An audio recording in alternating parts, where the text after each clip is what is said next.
Hi, I'm Laya. The GT project I chose was Design a Garden. In this presentation, I'm going to talk about the project description, why I chose the project, the steps involved, resources, and what I learned. The project is about learning different types of plants and their life cycles and creating a life-size garden on paper. The reason I chose this project is because I love flowers and I also have a garden at home. I want to know how to take care of them. Now let's look at the steps I took to complete my project. First, I learned about how plants grow. There are 5 main parts of a plant. The roots, which absorb nutrients and water from the soil for the plant. Next, the stem. The stem passes the nutrients and water from the root to the leaves. The leaves use their green pigment, called chlorophyll, to produce food through a process called photosynthesis. The flowers help to reproduce. Last but not least, the fruits carry seeds which, like the flower, also help in reproduction. This is the life cycle of a plant. First, they go through germination, which is when the sprouts come out of the seed. Then it becomes a young plant or seedling. After a while, the plant becomes bigger and grows more leaves and it turns into a mature plant. The next phase is the blooming of the flower. The flower contains pollen and nectar. When insects like bees and butterflies drink the nectar, the pollen sticks to their leg and gets transferred. This process is called pollination. The next stage is when the fruit grows, carrying the seed inside it. When the fruit falls, the seed grows back in the same process. After learning about how plants grow, I picked out which flowering plants I wanted to plant.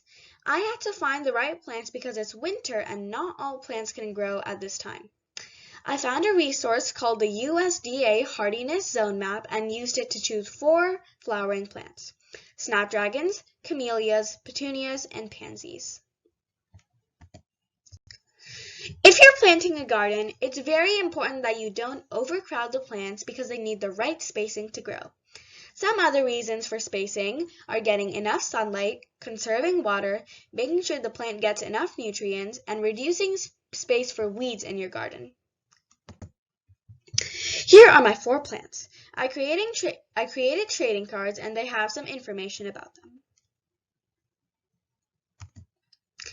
I also learned that the plants I chose can be affected by certain diseases which can result in lesser bloom, dull flowers, or death.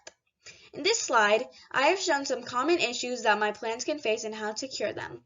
For example, the snapdragon often gets infected with rust, which can be cured by applying neem oil. To create the final product, I had to create a life-size garden space for my flowers.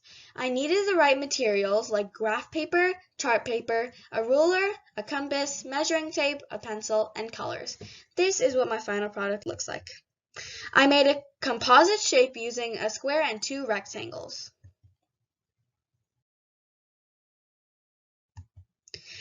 The 4x4 feet square provides ample space for the camellia plant.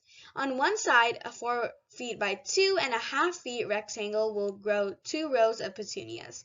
On the bottom, another similar shape is used for a row of snapdragons and 2 rows of pansies.